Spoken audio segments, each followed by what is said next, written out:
Mampukah anda percaya bahawa jalan untuk merubah seluruh kehidupan anda mungkin tersimpan dalam tindakan yang begitu remeh, sehingga akal sukar menerimanya?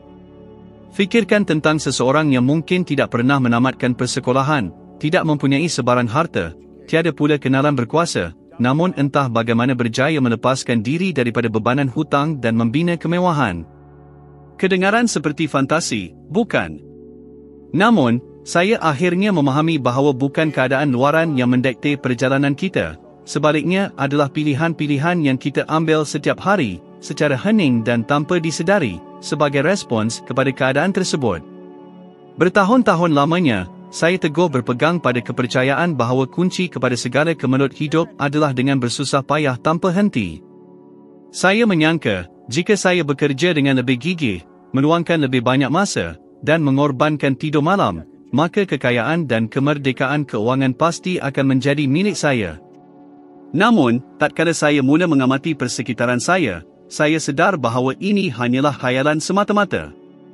Cuba renungkan, terdapat ramai orang yang bangkit dari tidur setiap hari sebelum fajar, bekerja keras sehingga lesu, namun pada penghujung setiap bulan, mereka tetap resah memikirkan cara untuk melunaskan bel-bel. Para jurubina yang membina bangunan pencakar langit yang mengagumkan, tetapi tidak pernah mampu memiliki sebuah rumah untuk diri sendiri. Wira-wira kesihatan dan pendidik yang mencurahkan seluruh tenaga mereka demi kesejahteraan orang lain, namun hidup terhimpit oleh bebanan keuangan yang menyesakan. Pemandu teksi atau lori yang menghabiskan lebih dari *10*10 jam setiap hari di jalan raya, bergelut dengan kesesakan, namun masih terpaksa menimbang-nimbangkan antara membayar bel atau menyediakan makanan di meja keluarga. Ini bukan sekadar kebetulan. Sebaliknya, ia adalah bukti jelas bahawa tenaga fizikal yang dicurahkan secara berlebihan atau komitmen yang melampau, dengan sendirinya, tidak akan menjamin kemakmuran sebenar. Saya sendiri pernah terperangkap dalam corak yang sama. Saya melakukan pelbagai pekerjaan yang dianggap mulia oleh masyarakat, namun ia tidak membawa saya ke mana-mana. Setiap hujung bulan, yang tinggal hanyalah keletihan yang melampau dan rasa putus asa. Dan mungkin anda juga pernah merasakan hal yang serupa, satu keyakinan bahawa semakin banyak anda berkorban, semakin sedikit yang tersisa untuk diri sendiri. Keadaan ini menciptakan satu halangan mental, satu pertanyaan yang menyiksa jiwa, adakah ini sahaja makna kehidupan? Berjuang sehingga tubuh lesu, namun tetap terbelenggu dalam jerat hutang dan kerisauan.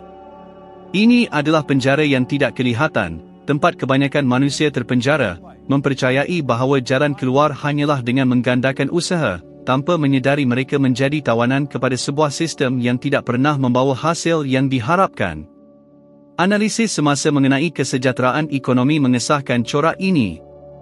Tinjauan menunjukkan bahawa individu yang memegang *2** atau bahkan *3** pekerjaan tetap berdepan dengan masalah keuangan yang serius, bukan disebabkan kurangnya komitmen, tetapi kerana kerja keras tanpa hala tuju, usaha tanpa disertai sikap mental yang tepat, tidak akan menghasilkan kemakmuran yang berpanjangan. Meluangkan lebih banyak waktu untuk urusan profesional sememangnya boleh meningkatkan pendapatan untuk tempoh sementara, namun jarang sekali ia membawa kepada kebebasan sejati. Pembebasan yang hakiki tidak dicapai semata-mata melalui pengorbanan fizikal, tetapi melalui kejernihan pemikiran, pembentukan rutin baharu, dan keberanian untuk membebaskan diri daripada corak-corak lama yang telah sebati. Saya perlu memahami bahawa halangan utama bukanlah terletak pada kuantiti kerja yang saya lakukan, tetapi pada jenis aktiviti itu sendiri, dan yang lebih penting lagi, bagaimana saya memposisikan diri saya terhadap setiap peluang yang datang. Pada saat saya akhirnya memahami kebenaran ini, saya mula menyedari bahawa individu yang kaya raya bukanlah mereka yang bekerja paling banyak jam, tetapi sebaliknya, mereka yang berfikir dengan cara yang luar biasa. Mereka mampu melihat jalan-jalan yang tidak kelihatan pada pandangan orang lain. Inilah sebabnya mengapa sebahagian individu kelihatan menarik kekayaan tanpa usaha yang ketara, manakala yang lain, walaupun telah mencurahkan segala keringat, masih kekal terjerat dalam lingkaran kemiskinan. Saya masih ingat malam-malam ketika pulang ke rumah dalam keadaan yang sangat lesu, berbaring di katil, namun mata tetap tidak mahu terlelap, fikiran saya terus-menerus diganggu oleh bel-bel tertunggak, pelbagai kerisauan, dan ketakutan yang tersembunyi bahawa saya tidak akan pernah dapat melepaskan diri dari situasi itu. Apa yang saya gagal sedari ialah, segala usaha keras itu hanyalah kitaran berulang yang hanya mengeratkan lagi belenggu masalah saya. Saya terperangkap dalam mentaliti kekurangan, mempercayai bahawa satu-satunya jalan untuk keluar adalah dengan terus-menerus berkorban, padahal sebenarnya, saya perlu mengubah cara saya memandang diri sendiri dan juga soal keuangan. Dan mungkin inilah titik di mana anda berada hari ini. Tanyakan pada diri sendiri, adakah bekerja dengan lebih gigih benar-benar telah menyelesaikan masalah anda, atau ia hanya membuat anda semakin lesu dan resah? Tidakkah sudah tiba masanya untuk mempertikaikan kepercayaan bahawa tenaga fizikal semata-mata adalah jalan tunggal menuju kemakmuran? Dunia ini dipenuhi dengan individu yang berkorban setiap hari, namun masih sekadar mampu melangsungkan kehidupan. Transformasi sejati tidak bermula dengan pekerjaan itu sendiri, tetapi dengan bagaimana anda melihat diri anda, pandangan anda terhadap masa depan, dan kemampuan anda untuk menarik serta menciptakan peluang. Kerana apabila keadaan mental anda berubah, pekerjaan anda tidak lagi menjadi sebuah penjara, sebaliknya bertukar menjadi jambatan. Dan di sinilah, di ambang perubahan ini, sebuah kehidupan yang luar biasa mula dibina. Sepanjang perjalanan hidup saya akhirnya memahami bahawa modal bukanlah sekadar sekeping kertas atau angka pada penyata bank. Ia adalah tenaga, sebuah denyutan yang jelas dan nyata. Segala-galanya di alam semesta ini bergetar pada frekuensi tertentu, tubuh anda, pemikiran anda, perasaan anda. Bahkan setiap perkataan yang anda tuturkan. Nilai wang ringgit tidak terkecuali daripada premis ini. Ia juga mempunyai frekuensi tersendiri, dan jika anda tidak selaras dengannya, anda mungkin memperoleh sejumlah wang tunai untuk seketika, tetapi ia akan meluncur pergi dari tangan anda seperti butiran pasir yang halus. Berapa kali anda telah menyaksikan seseorang memperoleh jumlah wang yang besar, hanya untuk melihatnya lenyap serta-merta, dibelanjakan untuk komitmen yang tidak perlu, pilihan yang kurang bijak, atau semata-mata kerana kelalaian? Ini bukan nasib malang, ini hanyalah ketidakselarasan getaran. Pada awalnya, saya sendiri hidup dalam keadaan tidak selaras sama sekali. Saya bekerja dengan rajin, namun getaran saya selaras dengan kemiskinan dan kekurangan. Saya akan bangun dengan fikiran dipenuhi hutang yang belum langsai, menghabiskan siang hari dengan kerisauan tentang kemungkinan masalah yang bakal berlaku, dan tidur pula dengan membayangkan senario kejatuhan total. Inilah frekuensi yang saya pancarkan, dan inilah juga yang tepat saya tarik ke dalam hidup. Lebih banyak bel, lebih banyak rintangan, lebih banyak kerumitan. Sehinggalah pada saat saya sedar sepenuhnya bahawa tiada sebarang keadaan luaran akan berubah jika keadaan dalaman saya terus sama. Transformasi itu bermula apabila saya memahami bahawa sekadar menginginkan kekayaan tidak memadai, saya perlu menyelaraskan diri dengan getaran kekayaan itu. Bayangkan sebuah radio. Anda boleh memutar tombol frekuensinya sepanjang hari, tetapi anda hanya akan mendengar muzik yang jelas jika anda menala ke gelombang yang tepat. Proses yang serupa berlaku dalam soal kewangan.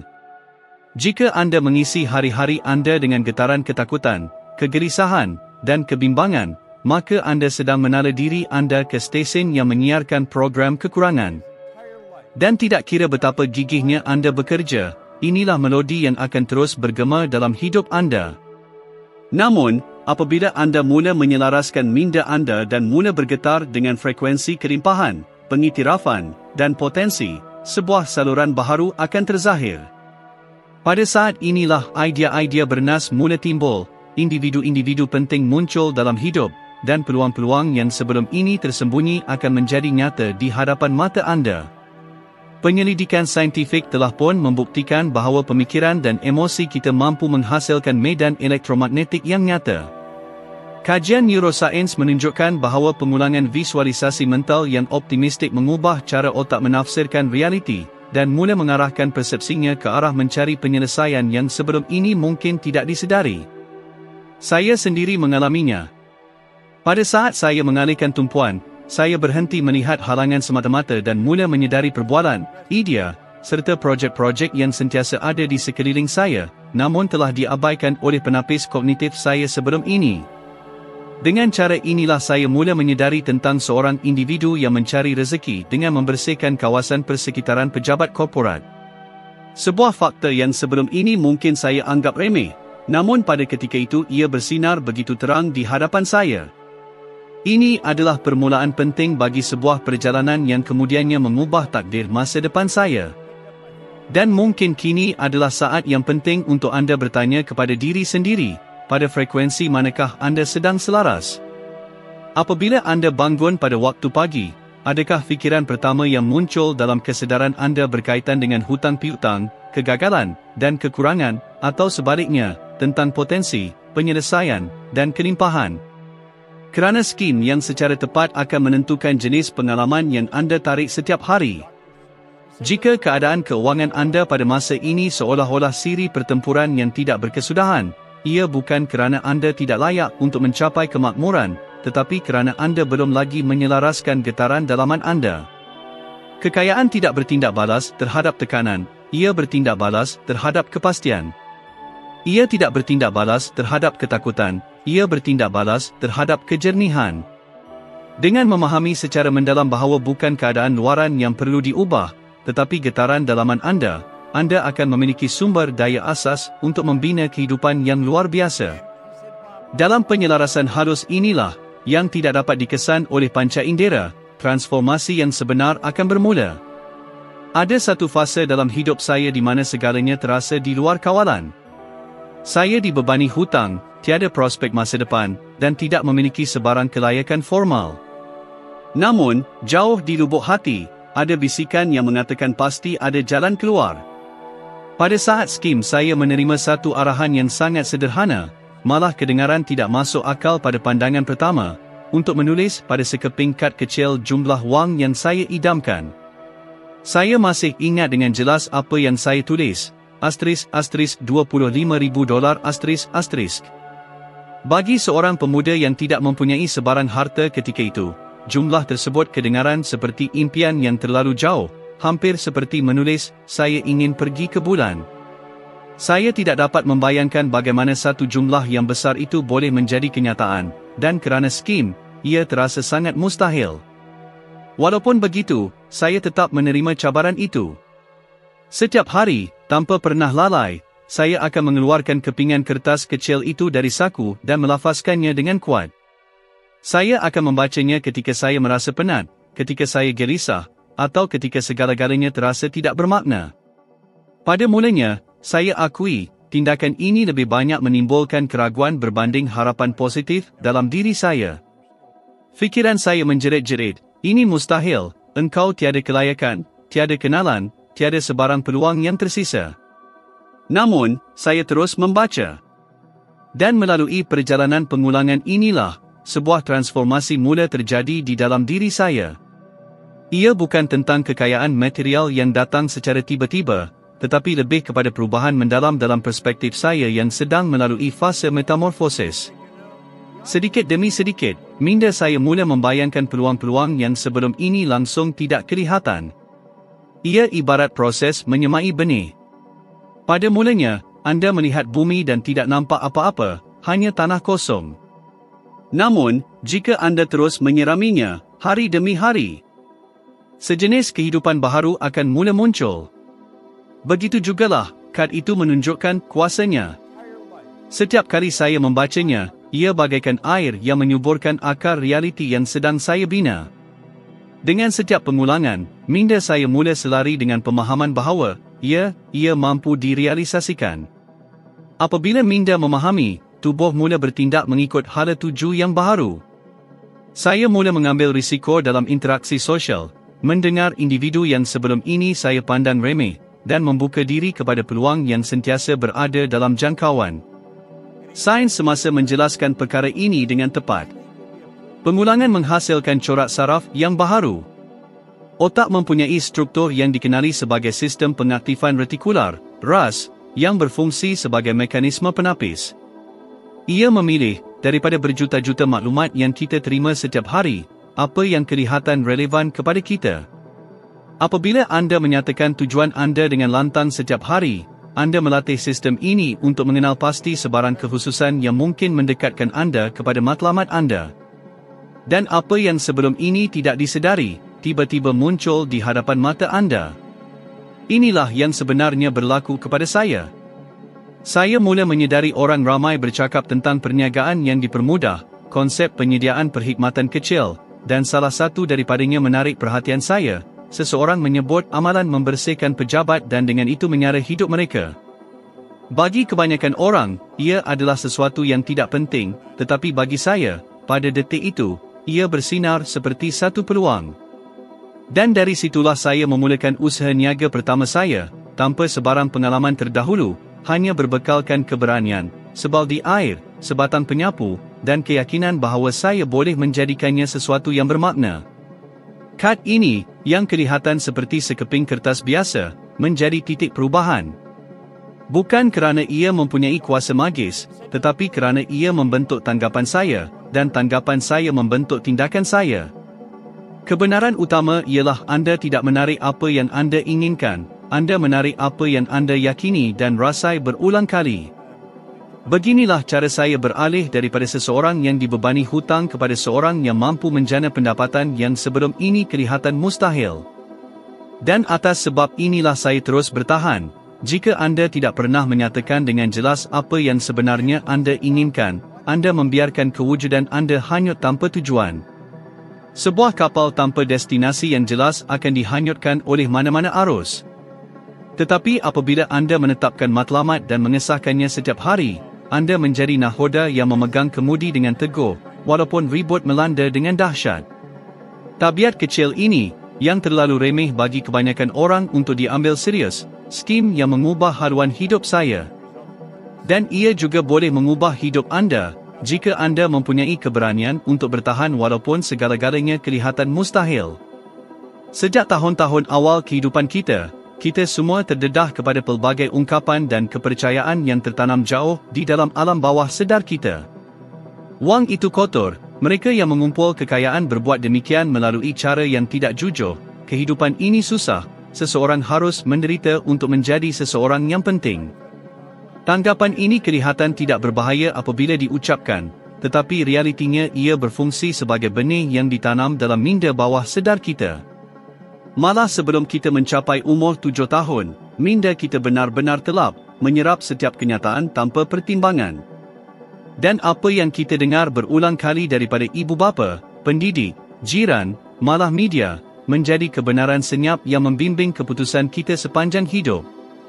Saya juga membesar dengan suara-suara dalaman ini. Dan saya sedar bahawa, walaupun selepas mula menjana pendapatan yang lebih banyak, sesuatu di dalam diri menarik saya kembali ke bawah. Setiap kali peluang yang lebih penting muncul, suara tersembunyi berbisik, ini tidak sesuai untuk anda. Dan suara itu berbahaya, kerana ia mensabotaj tanpa anda sedar. Ia seperti cuba berlari dengan rantai terikat di kaki anda. Anda percaya anda bergerak ke hadapan, tetapi dengan setiap langkah sesuatu yang tidak dapat dirasai menahan anda di tempat yang sama. Corak yang diwarisi ini bukan sahaja mempengaruhi apa yang kita anggap mungkin tetapi juga menentukan bagaimana perasaan kita terhadap pencapaian. Inilah sebabnya mengapa ramai orang, apabila menerima kenaikan pangkat, pengiktirafan yang tidak dijangka, atau bahkan warisan, berasa tidak selesa, seolah-olah mereka tidak layak menerimanya. Mereka menolak peluang kerana keraguan, menangguhkan keputusan penting, dan kadang-kadang malah mensabotaj hasil mereka sendiri. Semua ini kerana, jauh di lubuk hati, mereka masih membawa idea bahawa mereka tidak layak. Kajian dalam psikologi menunjukkan bahawa persepsi diri kita berfungsi seperti termostat. Ia mengukur sejauh mana kita percaya diri kita mampu dan layak untuk mencapai sesuatu. Jika anda mempunyai imej diri sebagai seseorang yang terbatas, walaupun anda menerima lebih banyak sumber kewangan atau mempunyai akses kepada lebih banyak faedah, anda secara tidak sedar akan mencari jalan untuk kembali ke tahap di mana anda berasa selamat. Inilah yang saya alami. Pada suatu ketika, saya sudah memperoleh lebih daripada apa yang pernah saya bayangkan, tetapi bukannya mengembangkan kehidupan saya mula membuat keputusan yang merugikan, seolah-olah untuk mengesahkan bahawa itu semua hanyalah kejadian sementara. Ia bukan nasib malang, ia adalah mentaliti kekurangan saya yang cuba menarik saya kembali ke zon selesa saya. Berapa kali anda perasan tingkah laku ini dalam hidup anda sendiri? Setiap kali anda hampir membuat kemajuan, sesuatu berlaku dan nampaknya anda kembali ke titik permulaan. Ini bukan kebetulan, ia hanyalah pengatur caraan lama yang sedang beroperasi. Apa yang perlu anda fahami ialah model-model ini tidak dipilih oleh anda, tetapi hari ini anda mempunyai hak untuk mempersoalkannya. Dan apabila anda mula berbuat demikian, dinamik akan berubah. Saya mengambil tempoh masa yang agak lama untuk memahami bahawa tidak cukup untuk mempelajari metodologi, membaca penerbitan, atau menghadiri latihan. Selagi minda saya tidak dikonfigurasi semula, saya akan sentiasa kembali kepada hasil yang sama. Hanya apabila saya mula berhadapan secara langsung dengan kepercayaan yang tertanam dalam ini, secara sedar menggantikannya dengan idea baharu, barulah transformasi sebenar bermula. Ia bukan usaha yang mudah, kerana ia menuntut konsistensi, memerlukan ketabahan dan, yang paling penting, memerlukan keberanian untuk menentang apa yang telah diterapkan sejak zaman kanak-kanak. Tetapi setiap anjakan kecil dalam paradigma saya menghasilkan keputusan yang sebelum ini kelihatan mustahil. Dan kebenaran yang besar ialah kita semua membawa dalam diri kita keyakinan yang bukan milik kita, kepercayaan yang diwarisi yang tidak pernah kita pilih. Mungkin anda masih hidup di bawah pengaruh suara-suara ini. Tetapi kuasa terletak pada pengiktirafan keadaan ini dan membuat keputusan bahawa anda tidak akan lagi menjadi tawanan kepada tanggapan yang sudah lapuk. Anda boleh, mulai sekarang, memilih untuk menyemai idea baharu dalam minda anda. Kerana, pada analisis terakhir, hidup anda tidak dibentuk oleh apa yang dunia paksakan kepada anda, tetapi oleh apa yang anda pilih untuk percaya tentang diri anda. Di sinilah kebebasan sejati menjelma. Saya tidak akan pernah melupakan kisah seorang wanita yang saya temui selepas salah satu seminar saya. Dia telah memenangi satu pertikaian undang-undang dan menerima kira-kira $80,000, jumlah yang, baginya, melambangkan kekayaan yang sebenar. Buat pertama kali, dia berpeluang mengubah sepenuhnya keadaan keuangannya. Namun, 2 tahun kemudian, keseluruhan jumlah itu telah lenyap. Bukan itu sahaja, malah dia juga telah mengumpul hutang baharu. Episod ini meninggalkan kesan yang mendalam kepada saya kerana ia membolehkan saya melihat dengan jelas bagaimana masalah itu tidak pernah terletak pada wang itu sendiri, tetapi pada mentaliti orang yang menerimanya. Modal hanyalah agen pendarab bagi apa yang sudah wujud dalam diri kita.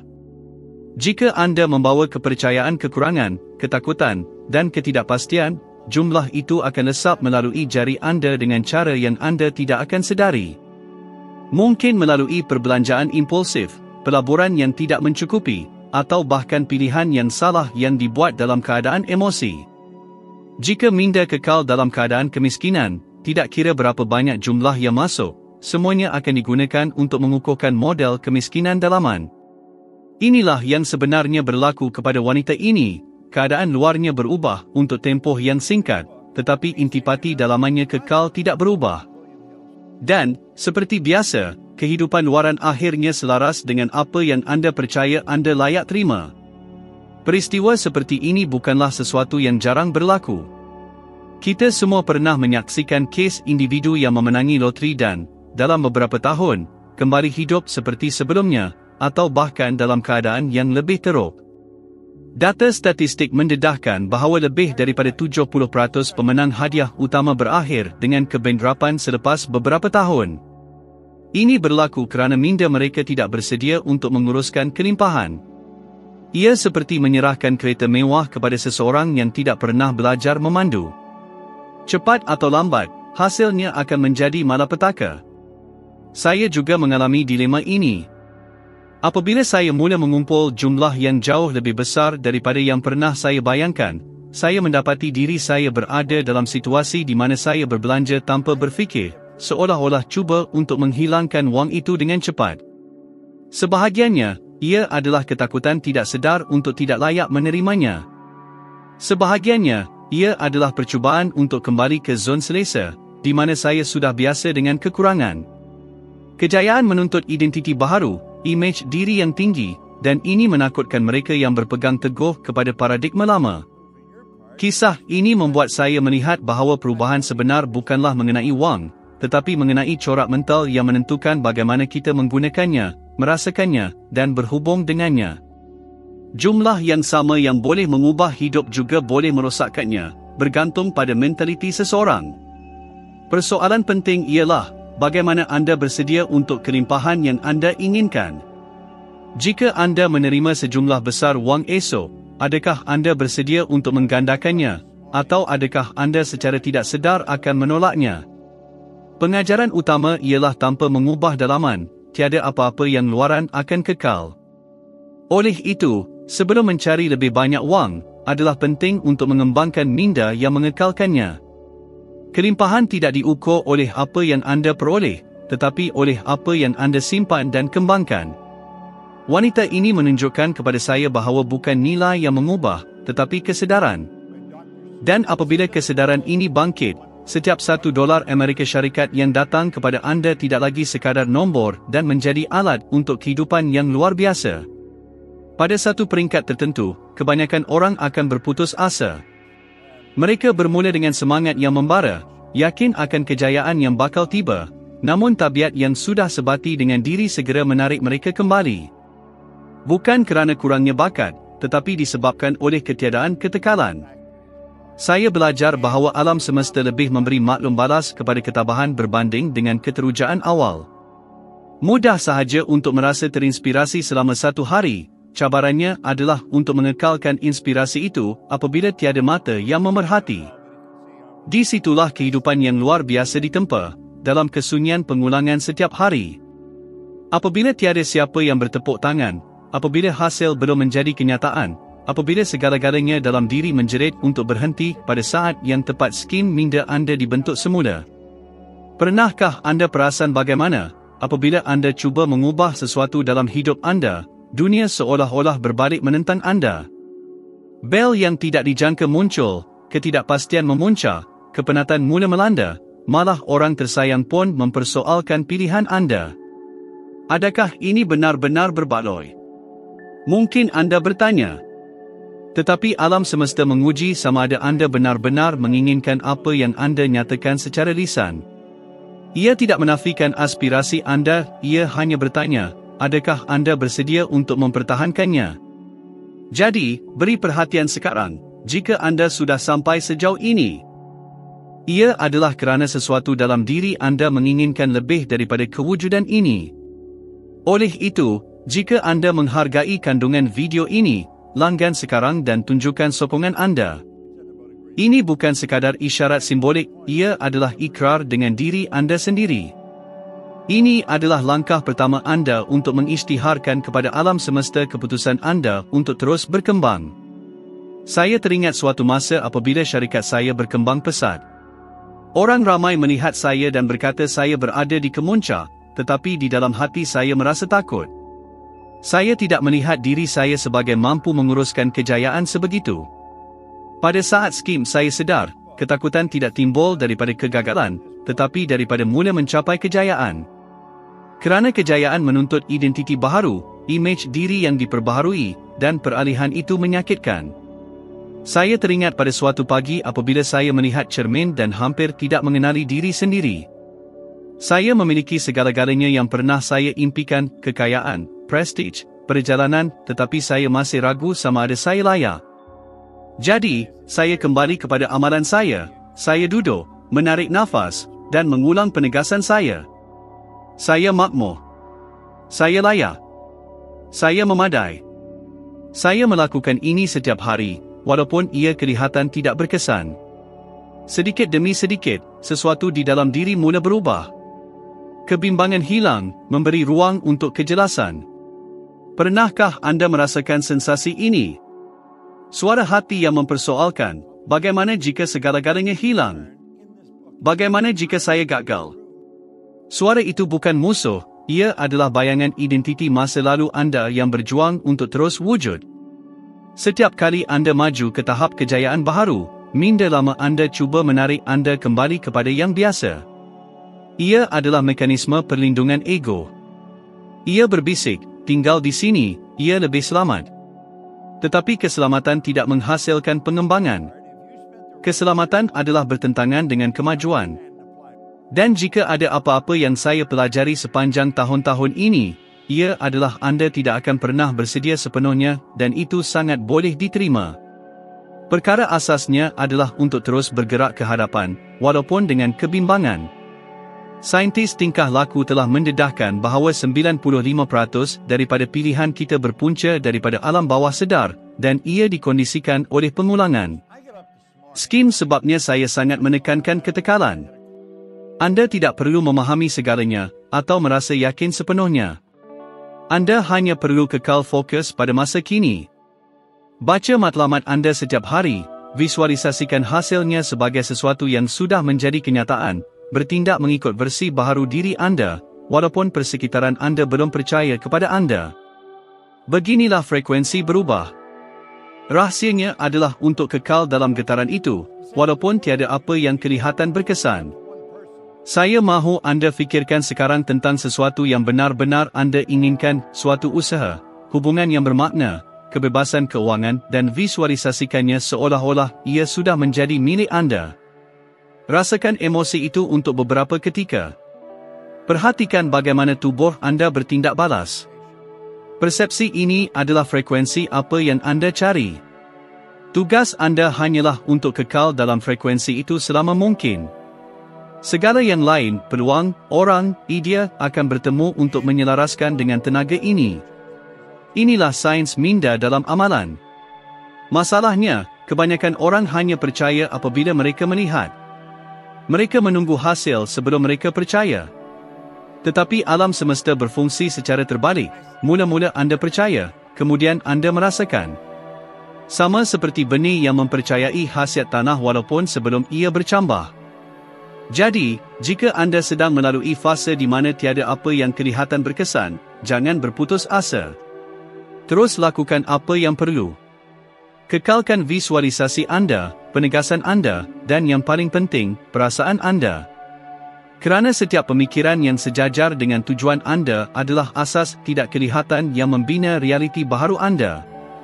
Mungkin anda menganggapnya remeh bahawa menyukai video, melanggan, atau menulis satu ayat setiap hari tidak akan mengubah apa-apa. Tetapi inilah sebenarnya bagaimana transformasi hebat bermula, dengan tindakan kecil, berterusan, dan sengaja. Jumlah tindakan ini menghasilkan frekuensi yang betul. Dan pada suatu hari, apabila anda tidak menjangkakannya, segala yang anda bayangkan akan mula menjadi kenyataan di hadapan mata anda, dan anda akan mengingati saat ini. Anda akan ingat bahawa anda memilih untuk tidak mengalah, bahawa anda memilih untuk tabah.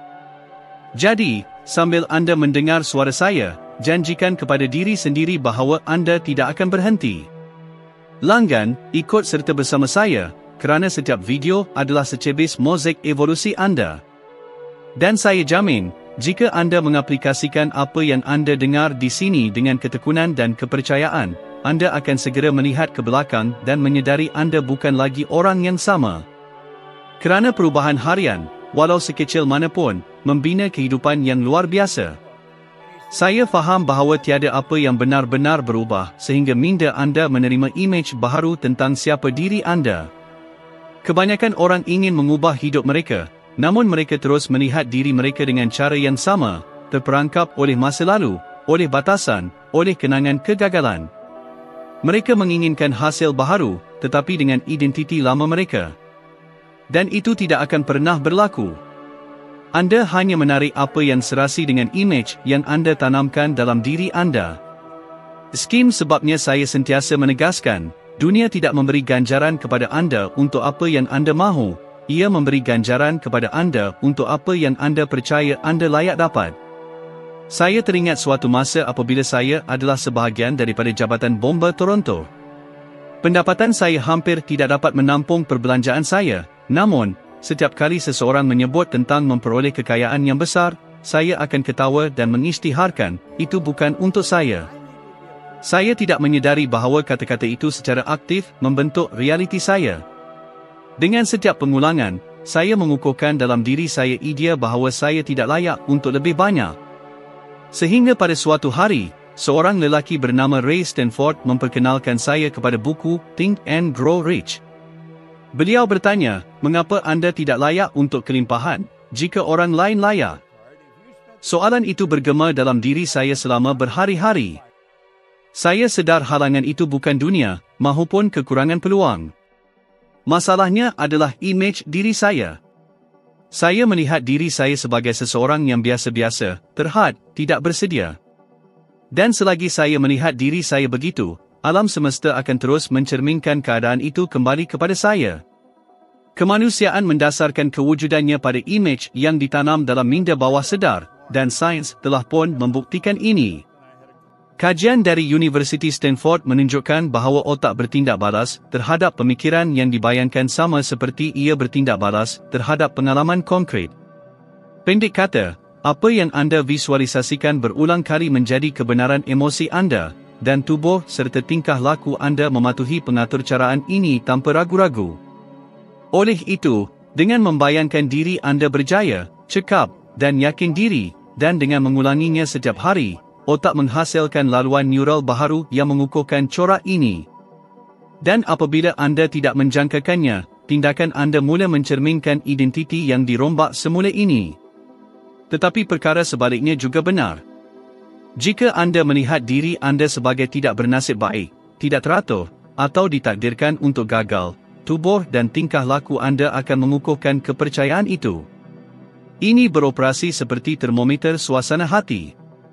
Tidak kira jika pendapatan anda meningkat, jika anda bertemu orang baharu, atau jika anda berpindah lokasi, anda sentiasa kembali ke titik permulaan, kerana representasi dalaman anda tidak berubah.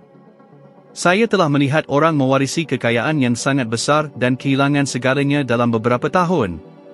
Saya telah menyaksikan pemenang loteri muflis, bukan kerana kecuaian, tetapi kerana minda bawah sedar tidak mengasimilasi situasi baharu itu. Modal berubah, tetapi identiti mereka tidak. Saya sendiri terpaksa mengubah sepenuhnya persepsi diri saya. Pada mulanya, apabila saya melancarkan perniagaan perkhidmatan pembersihan saya, pemikiran saya masih seperti individu yang tidak berkemampuan. Walaupun selepas saya mula menjana pendapatan beberapa ribu dolar, saya merasa tidak selesa dengan kemakmuran itu. Saya mengalah kepada idea bahawa ia hanyalah nasib baik, bahawa pada bila-bila masa segala-galanya akan berakhir. Dan apa yang berlaku seterusnya, mungkin anda tahu. Saya hampir kehilangan segalanya. Saya, tanpa sengaja, mencipta keadaan yang menarik saya kembali kepada corak sebelumnya. Sehingga saat saya faham bahawa kejayaan yang saya capai bukanlah sekadar kebetulan, ia adalah cerminan harmoni mental baharu yang telah saya bina. Dan bahawa, untuk mengekalkannya, adalah penting untuk melihat diri saya dalam cahaya yang berbeza. Mungkin anda mengalami situasi yang serupa. Anda mengabdikan diri anda dengan bersungguh-sungguh, tetapi anda sedar anda tidak membuat kemajuan. Anda menarik peluang yang menguntungkan, tetapi sentiasa mencari jalan untuk mensabotaj diri sendiri pada akhirnya. Ini bukan malang, ia adalah persepsi diri anda sendiri yang menuntut keharmonian. Minda bawah sedar setia. Ia tidak akan menarik anda kembali ke tahap yang diyakininya adalah milik anda. Skim sebabnya kerja yang paling penting bukanlah apa yang anda lakukan secara luaran, tetapi apa yang anda tanam dalam diri. Ubah bagaimana anda melihat diri sendiri, dan alam semesta di sekeliling akan mula bertindak balas terhadap frekuensi baharu ini. Saya mencadangkan sesuatu yang mudah. Setiap subuh, setelah bangun, lihatlah cermin dan isytiharkan dengan lantang siapa yang anda pilih untuk menjadi. Bukan siapa anda dahulu, bukan juga apa yang orang lain katakan tentang anda, tetapi orang yang anda telah putuskan untuk menjadi. Nyatakan, saya layak untuk kemewahan. Saya teliti. Saya bertuah. Pada mulanya, ia mungkin terasa tidak benar, mungkin akal anda akan ragu-ragu. Walau bagaimanapun, teruskan. Pengulangan adalah bahasa minda bawah sedar. Apabila seseorang menghayati perkara ini setiap hari, ia akan mula menerimanya sebagai satu kebenaran, dan kemudian keadaan hidup anda akan tersusun semula mengikut keyakinan baharu ini. Saya telah menyaksikan individu mengamalkan kaedah ini dan mengubah kehidupan mereka sepenuhnya. Saya teringat seorang lelaki yang menghadiri salah satu acara saya dengan hati yang hancur. Dia menganggur, dibebani hutang, dan perkahwinannya berantakan. Saya memberitahunya, sebelum anda mengubah luaran, ubah persepsi yang anda pegang terhadap diri sendiri. Dia memulakan amalan harian untuk membentuk semula imej dirinya. Selepas 3 bulan, dia mendapat pekerjaan yang lebih baik daripada yang sebelumnya. Selepas 6 bulan, dia melancarkan usaha niaga sendiri. Selepas 1 tahun, dia kembali ke pentas untuk menceritakan perjalanannya dan menyatakan, alam semesta tidak berubah, saya yang berubah. Dan saat saya berubah, alam semesta mengikutinya. Sains neuron menjelaskan perkara ini dengan jelas. Otak manusia mendambakan keselarasan antara keyakinan dan tingkah laku. Apabila keyakinan berubah, tingkah laku menyesuaikan diri. Dan apabila tingkah laku diubah, hasilnya pasti akan berubah. Tiada sihir, yang ada hanyalah keselarasan. Kewujudan luaran anda adalah pantulan realiti dalaman anda. Jika anda inginkan gambaran yang berbeza, tidak berguna menggilap cermin, anda perlu mengubah pantulan. Setiap idea yang anda pupuk merupakan pahatan yang membentuk masa depan anda. Dan apa yang saya ingin anda hayati ialah tiada takdir yang telah ditetapkan. Yang ada hanyalah getaran yang anda pilih untuk kekalkan. Dengan setiap perjalanan, setiap tekaan, anda membentuk diri anda menjadi satu makhluk. Jadi, siapa yang anda putuskan untuk menjadi mulai hari ini? Kerana, dengan mengubah cara anda melihat diri sendiri, anda mengubah cara seluruh alam melihat anda. Dan pada ketika inilah kehidupan memulakan metamorfosis sejati. Terdapat kelemahan halus yang memusnahkan aspirasi jutaan manusia. Mereka percaya mereka perlu mengetahui segala-galanya sebelum mengambil tindakan. Mereka kekal statik cuba menguraikan bagaimana daripada menumpukan diri kepada mengapa. Saya faham bahawa kunci untuk membina kewujudan yang luar biasa terletak bukan pada menguasai semua langkah, tetapi pada mengambil langkah pertama, walaupun tanpa membayangkan keseluruhan laluan. Dengan jelas menetapkan apa yang anda inginkan dan meneruskan ke arah itu dengan keyakinan dan kecekalan, kewujudan itu sendiri akan mengambil alih tugas mendedahkan hubungan yang sebelum ini tidak kelihatan. Walau bagaimanapun, sebaliknya juga benar, dengan menunggu kepastian untuk mengambil langkah awal, peluang akan terlepas. Saya mengalami realiti ini sendiri. Apabila saya memulakan usaha niaga pembersihan pertama saya sama sekali tidak tahu prosedur untuk menguruskan sesebuah organisasi. Saya belum menguasai seni menjual, saya tidak tahu cara mengambil pekerja, dan saya hampir tidak dapat menentukan nilai perkhidmatan saya. Satu-satunya sumber saya adalah sebaldi, pengilat lantai yang diubah suai, dan satu keyakinan, bahawa saya mampu mencapai kejayaan. Individu-individu dalam lingkaran saya menyatakan bahawa saya gila kerana meninggalkan jabatan bomba, satu kedudukan yang terjamin, untuk membersihkan ruang komersial. Dan, mungkin, mereka betul. Walau bagaimanapun, saya menghayati bahawa kepercayaan sentiasa agak tidak rasional di mata rasionaliti. Dan keyakinan inilah yang mendorong saya untuk bangun setiap hari pada pukul 5 pagi dan pergi dari pintu ke pintu menawarkan penyelesaian saya. Dalam tempoh kurang daripada 12 bulan, saya memperoleh lebih daripada $100,000 tanpa pernah belajar pengurusan. Saya tidak menunggu panduan, saya mencipta panduan sendiri.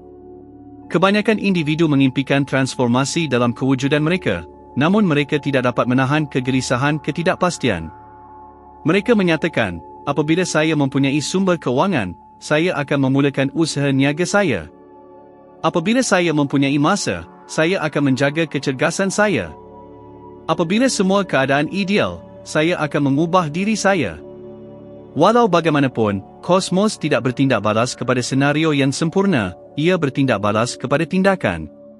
Pergerakanlah yang menghasilkan semangat, dan semangatlah yang menjana hasil. Fikirkan tentang basikal, ia kekal seimbang hanya apabila bergerak.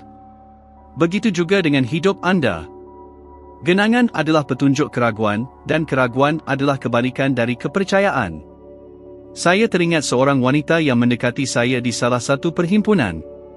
Dia memiliki bakat, daya pemerhatian, tetapi terperangkap dalam pekerjaan yang dibencinya selama tempoh 10 tahun. Saya bertanya, mengapa anda tidak meninggalkan jawatan ini dan memulakan sesuatu milik anda sendiri? Dia membalas, kerana saya tidak tahu sama ada ia akan berjaya. Saya menatap matanya dan menyatakan, anda tidak akan pernah mengetahuinya, melainkan anda memulakannya. Beberapa bulan kemudian, dia menulis kepada saya memberitahu bahawa dia telah meletak jawatan, memulakan perniagaan pastri kecil-kecilan, dan bahawa, buat kali pertama dalam beberapa tahun, dia berasa puas. Walaupun dia belum memperoleh jumlah yang sama seperti sebelumnya, dia mengamanahkan sesuatu kepada saya yang tidak akan saya lupakan. Saya menukar kestabilan dengan autonomi, dan saya faham bahawa autonomi adalah ganjaran sebenar intipati. Akademik merujuk kepada fenomena ini sebagai kesan jangkaan konstruktif. Penyelidikan dari Universiti Harvard menunjukkan bahawa apabila minda membayangkan kemungkinan sesuatu, ia sebenarnya memulakan penstrukturan semula laluan saraf untuk mengenal pasti laluan yang merealisasikan persepsi itu. Atas sebab ini, kejelasan dan keazaman memegang begitu banyak kuasa. Dengan menimbang dengan ketegasan, rancangan bawah sedar diaktifkan, menapis data, individu, dan peluang yang bergetar pada frekuensi yang sama dengan kehendak anda. Seolah-olah alam semesta mula bekerjasama dengan anda, walau bagaimanapun, hanya selepas anda telah mengambil langkah pertama.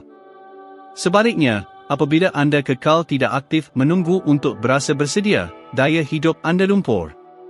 Keraguan berubah menjadi ketakutan, ketakutan bertukar menjadi penangguhan, dan penangguhan berubah menjadi siri sabotaj diri. Berapa kali anda telah berjanji kepada diri sendiri bahawa anda akan bermula pada hari Isnin, bulan depan, atau pada awal tahun? Dan berapa banyak daripada kesempatan itu yang benar-benar menjadi kenyataan? Masa bukanlah halangan, keraguanlah. Dan keraguan adalah petunjuk bahawa anda cuba hidup dengan visi anda di masa depan daripada asas anda pada masa kini. Faktor transformasi utama adalah dedikasi. Apabila anda benar-benar komited terhadap satu matlamat, tiada ruang untuk bagaimana jika saya gagal, tetapi hanya untuk bagaimana saya akan menjayakannya. Perubahan perspektif ini sepenuhnya mengubah frekuensi anda. Kosmos tidak bertindak balas kepada usaha yang suam-suam kuku, ia bertindak balas kepada ketegasan. Ia seperti menyalakan mancis, sama ada api muncul, atau ia tiada. Saya mempunyai tabiat menyatakan bahawa, apabila anda mengambil satu langkah ke arah aspirasi anda, aspirasi itu bergerak 10 langkah ke arah anda. Walau bagaimanapun, ia memerlukan keberanian untuk meninggalkan keadaan tidak aktif dan memasuki keadaan idealisasi. Anda tidak perlu membayangkan keseluruhan tangga, hanya langkah awal. Kerana, dengan setiap kemajuan, yang berikutnya akan menjelma. Keraguan bertanya, bagaimana jika ia tidak berjaya? Kepercayaan bertanya, bagaimana jika ia berjaya? Dan antara kedua-dua pertanyaan ini terletak keseluruhan kapasiti kewujudan anda untuk transformasi. Jika anda ingin menguji ini, saya memberikan anda satu tugas yang tidak mencolok.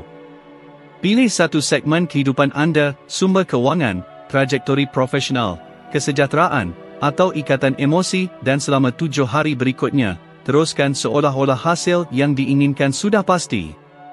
Berkomunikasi, merenung, dan mengamalkan tingkah laku seseorang yang telah mencapai kejayaan tersebut. Perhatikan apa yang berubah dalam diri anda dan di sekeliling anda. Kosmos tidak bertindak balas kepada sekadar kata-kata. Ia bertindak balas kepada keselarasan antara apa yang anda alami, renungkan, dan laksanakan. Pelaksanaan adalah dialektik dedikasi. Dengan bertindak, walaupun tanpa kepastian, anda memancarkan petunjuk keyakinan anda yang tidak berbelah bahagi. Dan keyakinan ini adalah elemen yang menggerakkan gunung, yang membuka laluan, yang menarik individu dan senario yang anda tidak pernah sangka anda boleh temui. Saya menyaksikan kejadian sedemikian dalam perjalanan saya sendiri dan dalam perjalanan ribuan manusia sepanjang kewujudan saya. Apa yang membezakan yang berjaya dari yang menyerah kalah terletak bukan pada kebijaksanaan atau peluang yang diterima, tetapi pada ketekunan untuk meneruskan, walaupun jalan kelihatan kabur. Oleh itu, jika anda kini mendapati diri anda di tengah kegelapan, ingat, kejelasan tidak pernah muncul sebelum pergerakan awal. Tindakanlah yang menerangi jalan. Dan dengan setiap kemajuan yang dibuat, anda mendekati kewujudan yang anda dicipta untuknya. Hidup tidak menunggu kesempatan yang sempurna, ia terbuka untuk mereka yang memiliki keberanian untuk bertindak. Terdapat satu aspek yang benar-benar menyedihkan apabila memerhatikan seseorang mencapai kejayaan hanya untuk kehilangannya dengan cepat selepas itu. Senario sedemikian berulang tanpa henti. Individu mengumpul kekayaan besar, mencapai kemasyhuran, mencapai puncak, dan dalam tempoh beberapa tahun, semuanya berantakan. Ia bukan tentang nasib malang, mahupun ketiadaan kemahiran.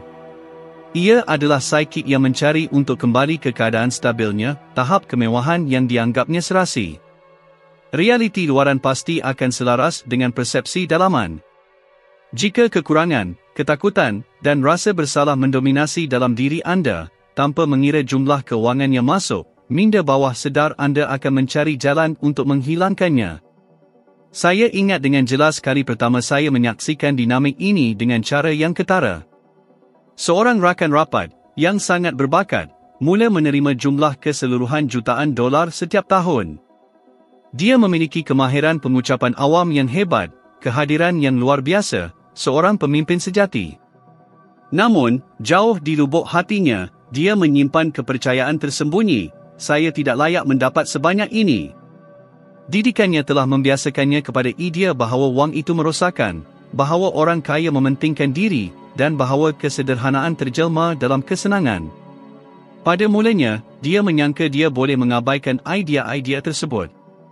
Walau bagaimanapun, bawah sedar tidak boleh diabaikan, ia akan menampakkan diri. Dan apabila mencapai kejayaan, dia mula merosakkan laluan sendiri. Dia berbelanja secara impulsif, terlibat dalam usaha niaga yang meragukan, dan membuat keputusan terburu-buru. Dalam tempoh kurang daripada 5 tahun, semua kekayaannya lenyap. Bukan kerana kekurangan peluang, tetapi kerana kemakmurannya melebihi persepsi dirinya. Pernahkah anda perasan bagaimana individu tertentu kelihatan sentiasa kembali ke titik permulaan, tidak kira sejauh mana mereka mencapai kejayaan? Pemenang loteri yang membazirkan semua hasil kemenangan mereka, usahawan luar biasa yang merosot selepas fasa pengembangan, artis yang merosakkan perjalanan kerjaya mereka sendiri. Ini adalah corak yang berulang. Dunia luar berkembang maju, sedangkan dunia dalaman kekal dalam keadaan yang mengecil. Dan alam bawah sedar, berfungsi seperti benang elastik tidak kelihatan, menarik mereka kembali ke tahap yang mereka anggap selamat. Mike Tyson adalah contoh yang jelas. Beliau mengumpul lebih daripada 300 juta dolar sepanjang perjalanan profesionalnya, tetapi kehilangan semuanya. Kekuatan fizikal yang ditunjukkan di gelanggang tidak sepadan dengan konflik dalaman yang tidak dapat beliau uruskan. Kekayaan hanya menguatkan apa yang sudah ada dalam dirinya, kekeliruan, penderitaan, kepercayaan yang mengekang. Kekayaan tidak mengubah individu, ia sekadar mendedahkan sifat sebenar mereka. Jika ketakutan ada dalam diri anda, modal akan menyerlahkannya. Jika kebaikan mendominasi, ia akan menyuburkannya. Dinamika wang adalah tidak berat sebelah, ia menguatkan keadaan emosi yang anda manifestasikan. Dan atas sebab inilah melabur dalam pembangunan mental adalah lebih penting daripada sebarang rancangan tindakan. Tanpa jiwa yang tersusun rapi, kemewahan menjadi beban. Namun begitu, ada pandangan yang berbeza. Individu yang membina kekayaan mereka dari dalam keluar jarang kehilangannya. Mereka faham bahawa kekayaan hanyalah cerminan merit yang mereka tawarkan dan tahap persepsi yang mereka pupuk. Oprah Winfrey menjadi contoh bagi hal ini. Berasal dari keadaan kemiskinan yang mendalam, beliau menghadapi penganiayaan, diskriminasi, dan penolakan. Semua petanda menunjukkan kehidupan serba kekurangan. Namun begitu, beliau memilih satu penyelesaian, untuk tidak membiarkan kesukaran menentukan identitinya. Beliau memulakan proses memupuk mindanya dengan konsep keutuhan, tujuan, dan pengaruh. Dan walaupun persekitaran luaran tidak menyebelahi, beliau menegaskan perkara positif kepada dirinya sendiri. Kini, beliau adalah salah seorang tokoh wanita yang paling berkuasa dan kaya di peringkat global. Dan apa yang paling luar biasa ialah empayar beliau tidak diasaskan semata-mata pada sumber keuangan, tetapi pada makna dan kejelasan. Apa yang membezakan personaliti seperti Oprah daripada mereka yang kehilangan segalanya adalah asas dalaman mereka. Sepohon pokok menahan ribut kencang kerana akarnya yang kukuh. Prinsip yang sama berlaku untuk kejayaan. Jika asas anda rapor, ribut pertama akan membuat anda tewas. Dan asas-asas ini disebut keyakinan, kepercayaan diri, dan intipati pribadi. Modal adalah dedaun pokok, kelihatan mulia, tetapi apa yang tidak kelihatanlah yang menopangnya. Saya mengalami ini dalam hidup saya sendiri. Setelah mula mengumpul sumber kewangan yang besar, saya memerhatikan sesuatu yang pelik. Saya berasa tidak selesa. Seolah-olah sebahagian daripada kesedaran saya menyatakan bahawa ia terlalu banyak. Saya mula bertindak secara tidak sengaja, cuba kembali kepada apa yang biasa bagi saya. Saya menyedari bahawa saya hampir membahayakan segala yang telah saya bina. Dan pada saat skim saya memahami pelajaran asas, kejayaan menuntut anda melihat diri anda sebagai seseorang yang mampu mempertahankannya. Saya perlu duduk dengan diri sendiri, menghadapi cerminan diri saya, dan menyusun semula cara berfikir saya. Saya menulis pernyataan mudah dan mengulanginya setiap hari. Saya layak untuk maju. Saya adalah saluran untuk kelimpahan. Saya layak untuk mencapai puncak kewujudan. Secara beransur-ansur, minda saya mula mengasimilasi keadaan baru ini. Dan dengan penerimaan itu, keadaan ekonomi saya bertambah kukuh. Sains neurologi memanggil ini keseimbangan psikik. Ia adalah proses di mana minda berusaha untuk menyelaraskan kepercayaan dan dunia nyata. Apabila senario luaran melebihi ambang dalaman yang anda anggap sebagai kebiasaan, sfera bawah sedar akan menjana tingkah laku yang bertujuan untuk mewujudkan semula keseimbangan. Atas sebab ini, mengubah hidup tanpa mengubah andaian adalah tidak membuahkan hasil. Minda akan mensabotaj apa yang tidak dianggapnya sebagai sesuatu yang boleh dicapai. Mungkin kini menjadi jelas mengapa begitu ramai individu berusaha tanpa sebenarnya maju.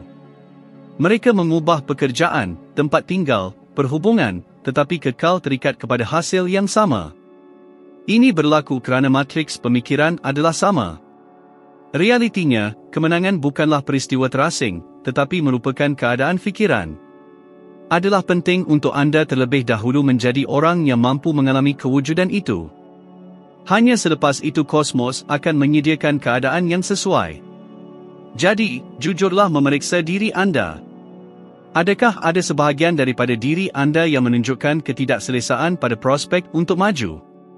Adakah sebarang bisikan yang memberitahu anda bahawa anda tidak layak, bahawa ia berbahaya, bahawa akan ada penghakiman dari orang lain?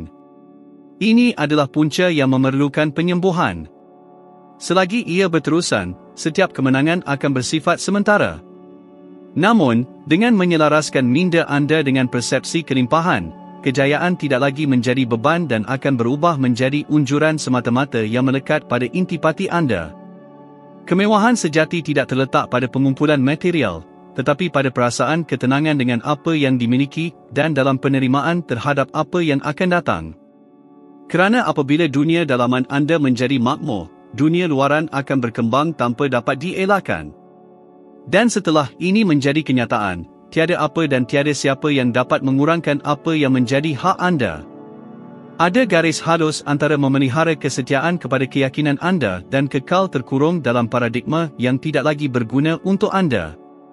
Kebanyakan manusia hidup di bawah kop andaian yang bahkan bukan milik mereka, konsep yang diasimilasi daripada ibu bapa, institusi pendidikan, doktrin agama, dan interaksi sosial. Aspek yang paling menarik ialah mereka mempertahankannya seolah-olah ia adalah dogma yang tidak dapat disangkal. Wang tidak membawa kebahagiaan. Kerja keras tanpa henti adalah satu-satunya cara. Sesetengah individu dilahirkan bernasib baik, yang lain tidak. Penegasan-penegasan sedemikian, yang bergema selama bertahun-tahun, berubah menjadi halangan tidak ketara yang menyekat potensi seseorang untuk naik. Saya sendiri hidup di bawah perspektif ini sepanjang sebahagian besar masa muda saya. Saya percaya bahawa kewujudan adalah beban, bahawa pencapaian adalah keistimewaan segelintir orang, dan bahawa peranan saya terhad kepada sekadar hidup. Apa yang saya tidak sedari ialah bahawa tanggapan-tanggapan ini bukan milik saya, ia adalah warisan emosi daripada konteks yang juga menerima batasan. Psikik manusia mudah dibentuk. Sejak lahir, kita menyerap segala-galanya di sekeliling kita tanpa diskriminasi. Sehingga usia 7 tahun, otak beroperasi terutamanya dalam frekuensi theta, sama seperti yang digunakan dalam keadaan hipnosis. Ini bermakna, pada peringkat ini, kita tidak mempersoalkan apa-apa, kita hanya menerima. Jika seseorang berkata, anda tidak teratur, anda malas, anda tidak mempunyai bakat untuk ini, alam bawah sedar merekodkan kenyataan sedemikian sebagai benar. Dan penegasan-penegasan ringkas ini membentuk imej diri kita selama berpuluh-puluh tahun. Kemudian, apabila kita cuba mengubah haluan kita, seolah-olah pengaruh tidak kelihatan memaksa kita untuk berundur. Anda memutuskan untuk memulakan perniagaan, tetapi suara yang tertanam dalam diri memutuskan, itu terlalu berisiko. Anda menginginkan kelimpahan, tetapi suara itu berbisik, itu bukan untuk Anda. Ia bukan kekurangan keazaman, ia adalah soal pengkondisian. Saya teringat seorang individu yang saya temui dalam salah satu kursus saya. Beliau berusia 45 tahun, seorang pakar yang mahir, tetapi sepenuhnya kecewa. Beliau melaporkan bahawa, setiap kali keadaan mula menyebelahi, sesuatu akan gagal. Saya bertanya bagaimana bapanya selalu membincangkan topik keuangan. Beliau menjawab, ayah saya menegaskan bahawa kekayaan adalah punca segala kebinasaan. Kemudian saya bertanya, dan bagaimana perasaan anda apabila pendapatan anda meningkat? Beliau merenung seketika dan menjawab, rasa bersalah. Di situlah terletaknya penjelasan. Secara bawah sedar, beliau mencederakan dirinya sendiri agar tidak mencontohi apa yang tidak disetujui oleh bapanya. Dan setelah menyedari hal ini, beliau memulakan perjalanan penyusunan semula mental. Dalam tempoh 6 bulan, pendapatannya berlipat ganda. Bukan kerana beliau memperoleh pengetahuan baru, tetapi kerana, akhirnya, beliau berhenti berperang dengan dirinya sendiri. Sains menjelaskan dinamika ini dengan sangat jelas. Otak membentuk laluan neuron untuk setiap kepercayaan yang diulang. Semakin besar ketekunan dalam mengulang idea, semakin kuat ia menjadi. Fikirkan tentang perjalanan melintasi dataran luas dengan tumbuh-tumbuhan tebal. Jika anda mengulang laluan yang sama setiap hari, satu laluan akan terbentuk dengan cepat. Sesuatu yang serupa berlaku dengan idea kita. Keyakinan yang mantap adalah laluan yang terukir dalam minda, dan pengubahsuaiannya memerlukan kebijaksanaan dan ketekunan. Bahagian yang menggalakkan ialah akal boleh menyesuaikan diri, ia berubah. Proses perubahan bermula pada saat anda memutuskan untuk mempersoalkan apa yang anda percayai. Tanya diri anda sekarang, siapa yang menanamkan dalam diri saya prinsip-prinsip yang saya pegang mengenai keuangan, cinta, kejayaan, dan harga diri? Adakah orang itu berpuas hati? Adakah mereka menjalani kehidupan yang saya impikan? Jika jawapannya tidak, mengapa berpegang pada kepercayaan yang bukan milik anda? Ia adalah amalan yang mudah, namun sangat berkuasa. Kerana setiap kepercayaan yang anda cabar adalah sebiji bata yang dikeluarkan dari dinding yang memisahkan anda daripada pengembangan sebenar anda. Saya juga terpaksa meruntuhkan halangan dalaman ini. Saya ingat satu malam, bersendirian, merenung semua yang telah saya capai namun betapa terperangkapnya saya masih rasa. Saya mempunyai sumber kewangan, memiliki perniagaan, tetapi kekosongan tetap ada. Pada masa skim saya menyedari bahawa, pada tahap tertentu, saya masih mencari pengesahan, saya ingin membuktikan kepada semua orang bahawa saya cukup baik. Kesedaran ini membuat saya menitiskan air mata. Kerana saya faham saya hidup di bawah belas kasihan naratif seorang kanak-kanak yang pernah diberitahu bahawa mereka tidak cukup pintar. Dan pada saat yang tepat itu, saya memilih untuk membebaskan diri saya. Saya menuliskannya, saya memaafkan diri saya kerana percaya saya perlu memperoleh apa yang sudah menjadi hak saya. Tindakan mudah itu mencipta ruang dalaman. Dan selepas itu, keadaan mula berkembang dengan lebih lancar. Mengubah kepercayaan bukan sekadar menukar satu kenyataan dengan yang lain. Ia adalah tentang mengubah perasaan yang melekat padanya. Anda boleh berkata, saya berlimpah ruah, 1000 kali, tetapi jika jauh di lubuk hati anda masih merasakan ketakutan atau penyesalan, resonans itu tetap terikat pada kekurangan. Skim sebabnya pelaksanaannya mesti bersifat emosi. Apabila menegaskan kepercayaan baharu, serap sepenuhnya ke dalam diri anda. Bayangkan, dengar, dan huni secara mental realiti yang anda ingin manifestasikan. Ini adalah bahasa yang difahami oleh minda sepada sedar anda, emosi dan ketekunan. Fikirkan berapa banyak kali anda telah menyabotaj diri sendiri dengan mempercayai bahawa anda tidak cekap. Berapa banyak peluang yang terlepas kerana pengaturcaraan mental lama anda mendekte, ini bukan untuk anda. Dan sekarang, bayangkan apa yang akan berlaku jika, selama tempoh 30 hari, anda menggantikan setiap fikiran ketidakpastian dengan deklarasi kekuatan. Bukan sekadar meluahkan, tetapi benar-benar mengalaminya. Bayangkan jika setiap kali ketakutan muncul, anda menyatakan, ini hanyalah memori masa lalu. Saya memilih yang baharu. Dalam tempoh 30 hari, minda anda akan mula mengiktiraf jalan yang diperbaharui ini sebagai laluan semula jadi anda. Saya telah menyaksikan individu benar-benar berubah dengan mengamalkan metodologi ini. Seorang wanita yang menghadiri bengkel saya, menjalani hidupnya dengan keyakinan bahawa dia tidak cukup berharga kerana dia dibesarkan dengan kepercayaan bahawa pendapatan seorang wanita tidak seharusnya melebihi seorang lelaki. Selama bertahun-tahun, dia secara sepada sedar menyabotaj setiap peluang untuk maju. Sehingga tiba masanya dia mula menyusun semula kepercayaannya. Hari ini, dia memiliki sebuah syarikat bernilai jutaan dolar dan membantu wanita lain meniru kejayaan itu. Persekitaran luaran tetap tidak berubah, yang berubah adalah kerangka mental dalamannya. Setiap kepercayaan anda membentuk apa yang anda alami. Jika anda berpegang bahawa hidup itu sukar, maka begitulah ia akan menunjukkan dirinya.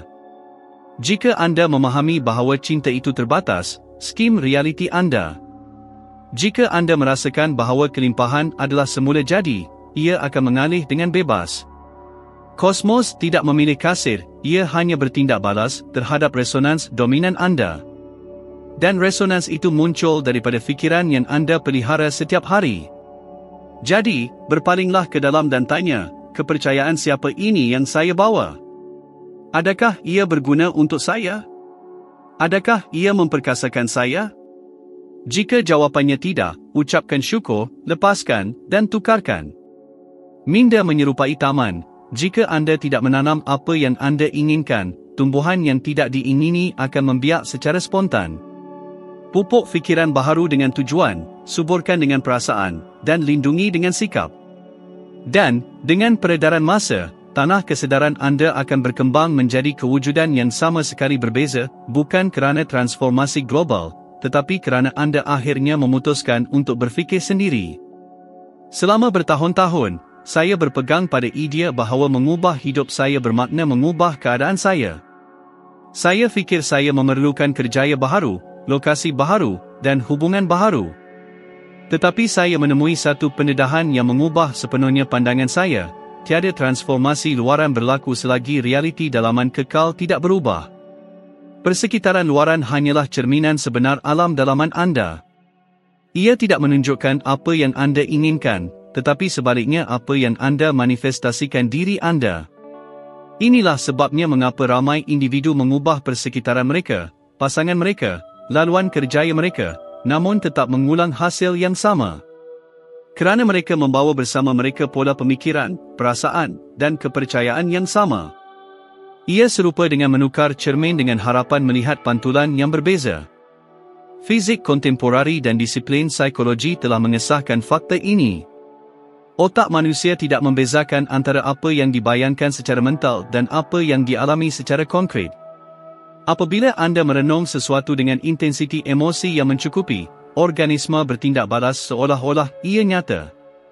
Ia merembeskan hormon yang sama, merangsang sambungan saraf yang sama, dan menghasilkan cap emosi yang sama.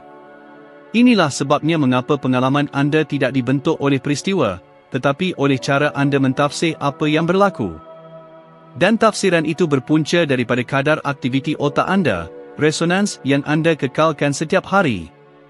Apabila seseorang terus-menerus berterusan dalam keadaan kebimbangan, minda mengguna pakai mod pemeliharaan. Ia mula memproses realiti melalui ketakutan. Setiap aspek kelihatan mencabar, berbahaya, menggerunkan. Peluang mungkin dekat, tetapi kesedaran bahkan tidak menyedarinya kerana ia dikondisikan untuk mengenal pasti ancaman, bukan kemungkinan. Ini bukan spekulasi falsafah, ia adalah perkara biologi. Sistem pengaktifan retikular, komponen otak, menentukan apa yang timbul kepada persepsi anda berdasarkan objek perhatian anda. Jika perhatian anda tertumpu pada kesukaran, anda melihat lebih banyak halangan. Jika perhatian anda beralih kepada alternatif, anda mula melihat laluan di mana sebelum ini anda hanya melihat halangan. Saya mengalami perkara yang sama. Ada tempoh apabila saya sentiasa meratapi kekurangan sumber keuangan. Saya menganggap dunia tidak adil, bahawa individu yang bernasib baik memiliki nasib baik, bahawa saya mencurahkan lebih banyak usaha dan menerima kurang sebagai balasan. Tetapi apa yang saya abaikan ialah setiap aduan merupakan benih yang ditabur dalam kekurangan. Saya bangun dengan cemas, tidur dalam ketakutan, dan mendambakan kelimpahan untuk berkembang di tanah itu. Suatu ketika, seorang mentor mengucapkan kata-kata kepada saya yang mengubah sepenuhnya perspektif kognitif saya. Dia menyatakan, "Bob, anda berusaha untuk menuai buah dari kebun di mana anda menanam duri." Itu sangat mempengaruhi saya. Saya faham bahawa kewujudan saya hanyalah cerminan dari apa yang saya pelihara dalam minda saya. Saya memilih untuk mengorientasikan semula perhatian saya. Saya memulakan amalan kesyukuran untuk segala yang telah saya miliki, walaupun dalam kuantiti yang kecil. Saya berhenti membincangkan perkara berkaitan hutang dan mengguna pakai komunikasi tentang peluang. Dan sesuatu mula berubah. Pada mulanya, ini bukan peristiwa besar, ia adalah insiden sinkronisiti kecil, peluang perniagaan baharu, perbualan yang tidak dijangka, kilasan inspirasi di bilik mandi. Dan apabila, di kemudian hari, saya memerhatikan, saya menyedari bahawa pengalaman saya telah berubah sepenuhnya. Tetapi tiada perubahan berlaku dalam persekitaran luaran saya. Pengubah suaian itu terletak pada frekuensi yang saya pancarkan. Dan inilah yang tidak difahami oleh ramai orang, kewujudan tidak bertindak balas terhadap keinginan anda, ia bertindak balas terhadap apa yang anda resonan dengannya. Bercita-cita untuk kemewahan sambil memancarkan ketakutan adalah seperti cuba menala dua stesen radio yang berbeza secara serentak, bunyinya bertukar menjadi hiruk-pikuk. Kosmos adalah konsisten. Ia menuntut anda juga konsisten. Anda hanya akan menarik apa yang selaras dengan perasaan dominan anda. Oleh itu, tugas sebenar bukanlah untuk menginginkan lebih, tetapi sebaliknya untuk berubah menjadi lebih. Apabila anda mengubah resonans anda, seluruh dunia menyusun semula dirinya untuk mencerminkan fakta itu. Saya menyaksikan ini berlaku dengan individu dari pelbagai rantau di seluruh dunia. Seorang lelaki yang berhutang mula merekodkan setiap hari, "Saya menikmati kebebasan keuangan." Pada mulanya, dia tidak mempercayainya, tetapi dia berterusan mengulanginya. Selepas 6 bulan, dia memperoleh kedudukan profesional yang lebih tinggi. Selepas 12 bulan, dia mengasaskan syarikatnya sendiri. Wang itu tidak muncul secara ajaib, ia menjadi kenyataan kerana orang yang dia menjadi itu memiliki kapasiti untuk menariknya. Sebaliknya, saya memerhatikan yang bertentangan. Individu yang mencapai keinginan mereka tetapi tetap terperangkap oleh ketakutan kehilangan. Mereka memancarkan kekurangan, dan kosmos bertindak balas dengan resonans yang sama. Saya teringat seorang ahli perniagaan yang saya temui di satu mesyuarat. Dia telah menjual syarikatnya dengan jumlah yang mencecah jutaan dolar, namun dia wujud dalam keadaan ketakutan, skeptisisme, sentiasa menjangkakan kemalangan. Pada satu ketika, dia meluahkan kepada saya, "Bob, saya memiliki segala yang pernah saya inginkan, namun saya tidak dapat menemui ketenangan." Dan saya menjawab, "Itu disebabkan oleh fakta bahawa minda anda masih miskin. Anda mengubah jumlah dalam akaun bank anda, tetapi anda tidak mengubah struktur dalaman anda." Dan, selepas beberapa bulan, dia membazirkan sebahagian besar simpanannya untuk pilihan terburu-buru yang didorong oleh ketakutan. Minda beroperasi seperti magnet. Ia tidak menarik apa yang adil atau layak, ia menarik apa yang serupa dengan dirinya sendiri. Jika anda menginginkan kemewahan, anda mesti menyelaraskan diri dengan pemancaran kelimpahan. Jika anda mencari kasih sayang, anda mesti menyelaraskan diri dengan pemancaran kelembutan. Mustahil untuk wujud dalam kesyukuran dan, pada masa yang sama, menjemput kekurangan. Mustahil untuk berdiam dalam ketakutan dan menyeru pembebasan. Perasaan membentuk bahasa kosmos, dan ia memahami apa yang anda rasakan, bukan apa yang anda luahkan secara lisan. Penyelidik menggelar ini sinkronisiti elektromagnetik. Jantung dan otak memancarkan medan tenaga yang boleh diukur, dan apabila kedua-duanya berada dalam harmoni, iaitu, apabila fikiran anda serasi dengan perasaan anda, seluruh organisme mencapai keadaan keseimbangan. Dalam keadaan ini, pandangan menjadi lebih jelas, peluang muncul secara spontan, dan hubungan peristiwa menjadi kebiasaan. Pernahkah anda mengalami perasaan memikirkan seseorang, dan mereka menelefon beberapa saat kemudian? Atau sangat menginginkan sesuatu dan menyaksikan manifestasinya tidak lama kemudian? Ini adalah harmoni tenaga dalam tindakan. Jadi, tanyalah diri anda sekarang, apakah frekuensi dominan tenaga anda kebelakangan ini? Adakah anda telah mengarahkan perhatian anda kepada kekurangan atau kepada potensi? Kepada ketakutan atau kepada keselamatan? Kewujudan tidak menghukum mahupun memberi ganjaran, ia hanya mencerminkan. Dan cerminan paling tulen yang akan anda temui adalah perasaan anda. Perubahan sejati bermula apabila anda menerima tanggungjawab penuh untuk frekuensi anda sendiri. Dengan memahami bahawa anda bukanlah tebusan kepada situasi, tetapi sebaliknya arkiteknya. Dari saat itu dan seterusnya, tiada apa-apa yang kebetulan. Semuanya bertukar menjadi tindak balas.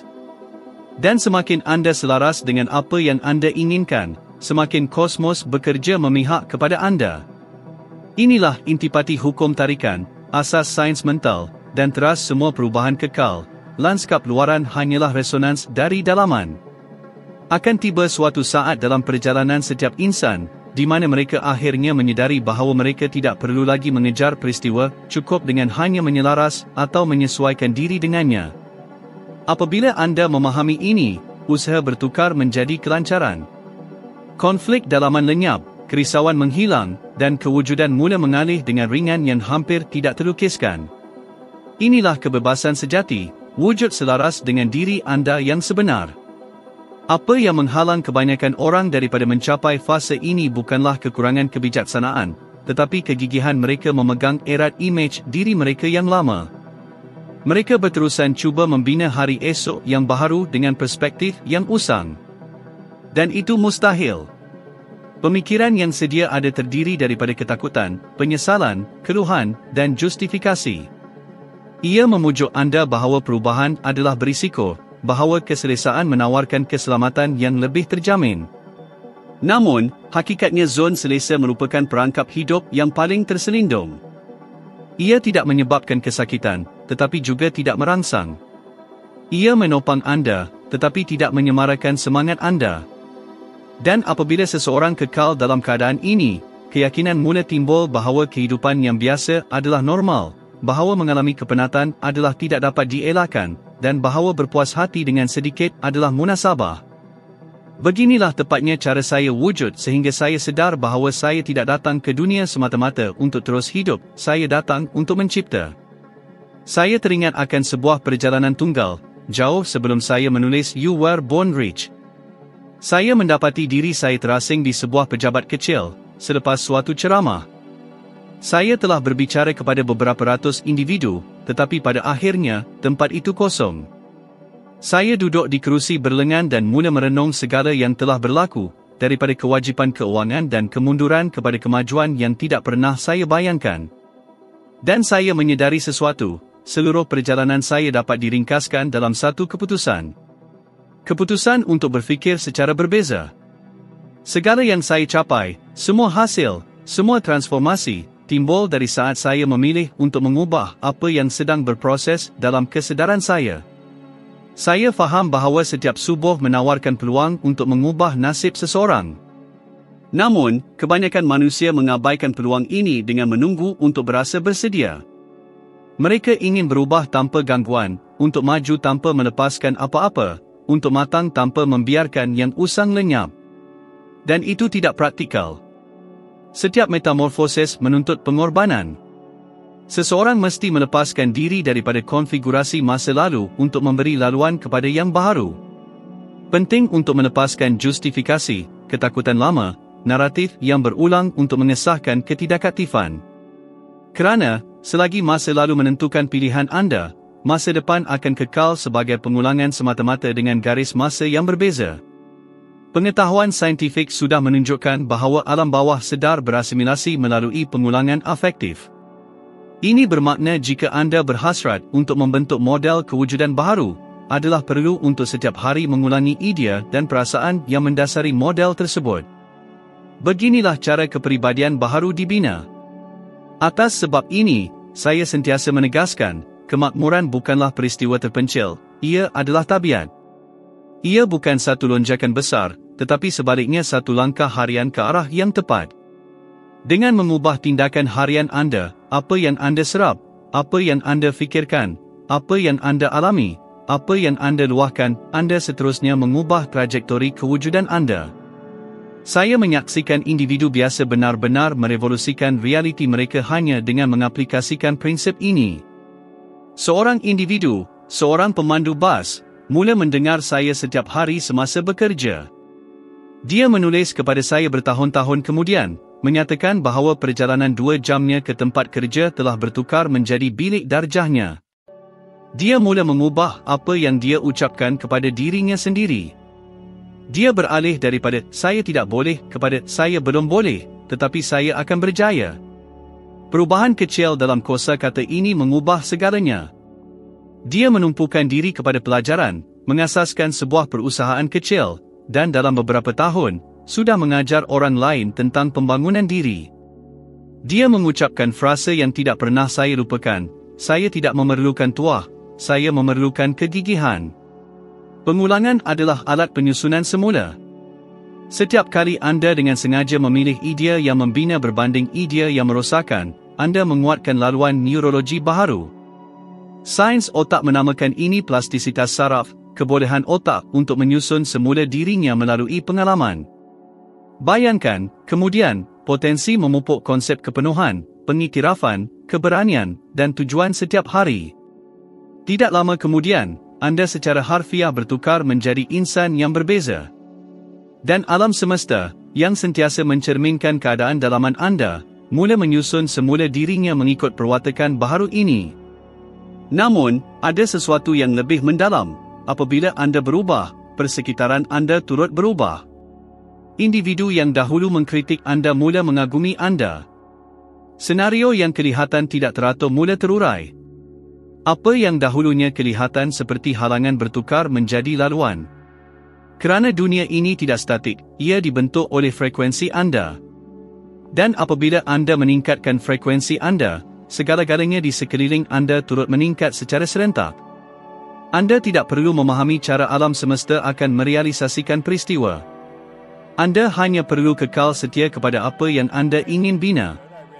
Apabila akal, inti diri, dan sikap anda beresonansi secara serentak, yang tidak dapat dicapai menjadi tidak dapat dielakkan. Inilah kehebatan kaedah ini, anda tidak mengawal bila atau bagaimana, tetapi anda memiliki kedaulatan penuh ke atas keadaan diri.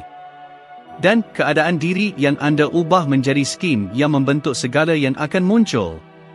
Saya suka membayangkan bahawa setiap idea adalah benih. Jika anda menyebarkan ketakutan, anda menuai pembatasan.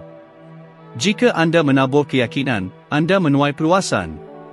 Dan semakin anda menyirami benih-benih ini dengan sikap dan pengiktirafan, semakin subuh taman kewujudan anda. Kelimpahan bukanlah istilah akhir, ia adalah syarat kewujudan. Dan pengalaman luar biasa yang anda kejar sudah wujud dalam kemungkinan di dalam diri anda. Ia hanya menunggu saat anda memutuskan untuk berhenti melihat diri anda sebagai seseorang yang sedang cuba mencapai, dan mula melihat diri anda sebagai seseorang yang sudah memanifestasikan. Jadi, pada saat tepat ini, buatlah satu ketetapan. Pilihlah untuk meningkatkan frekuensi anda. Pilihlah untuk berfikir dengan tujuan. Pilihlah untuk bertindak dengan niat. Jangan tunggu keajaiban yang luar biasa, kerana keajaiban itu sudah terbentang, ia adalah persepsi anda pada masa kini. Setiap langkah kecil di jalan yang betul membentuk satu kesedaran. Dan semakin anda berharmoni, semakin mengalirlah kewujudan. Dan sekiranya sesuatu dalam diri anda memahami relevansi komunikasi ini, kongsikanlah dengan sesiapa sahaja yang perlu mendengarnya hari ini. Mungkin ia mewakili percikan yang hilang untuk mengaktifkan kekuatan yang belum disedari oleh individu itu bahawa mereka miliki. Kerana dunia memerlukan lebih ramai individu yang berfikiran jernih, lebih banyak akal yang sedar, lebih banyak sfera afektif yang beresonansi dengan kasih sayang dan tujuan. Dan jika anda telah sampai ke titik ini, itu adalah kerana anda adalah sebahagian daripada pergerakan ini. Kewujudan yang luar biasa bermula dengan satu transformasi harian yang tunggal, dan transformasi itu adalah anda. Kita akan bertemu dalam siaran seterusnya.